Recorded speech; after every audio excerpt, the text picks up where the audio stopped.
అమ్మ ముద్ద, ఇది నాన్న ముద్ద, ఇది అమ్మమ్మ ముద్ద, ఇది తాతయ్య ముద్ద, ఇది నానమ్మ ముద్ద. ఎస్, మీకు ఏమైనా గుర్తొచ్చిందా? అబ్సల్యూట్లీ. పనిలో పడి 2 సార్లు మా పాపకి సరదాగా బయటికి తీసుకెళ్తానని చెప్పాను, కానీ తీసుకెళ్ళలేకపోయాను.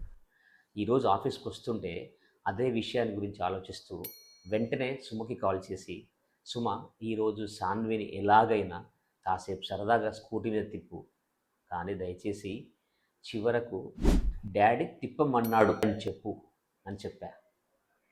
అలా చెప్పి ఫోన్ కట్ చేశాక సడన్గా ఒక్కసారి నా చిన్ననాటి జ్ఞాపకాలు గుర్తొచ్చాను.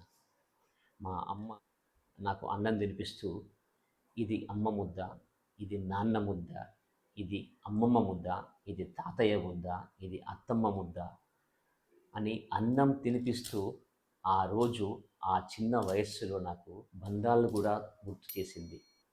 ఒక మాట చెప్పాలంటే అన్నంతో పాటు నాకు బంధాలు తినిపించింది.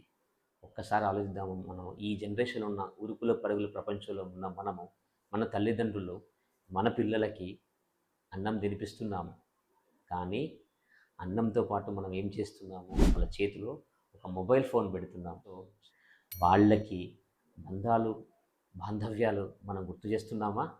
ఒక్కసారి ఆలోచిద్దాం. నాకేమనిపించిందంటే, ఈ ఉరుకుల ప్రపంచంలో, ఈ పరుగుల ప్రపంచంలో బంధాలు మనం గుర్తుంచుకోవడం కాదు, మనం గుర్తు చేయాల్సిన బాధ్యత కూడా ఉందేమో అనిపిస్తుంది. ఒక్కసారి ఆలోచిద్దామా దయచేసి. Thank you.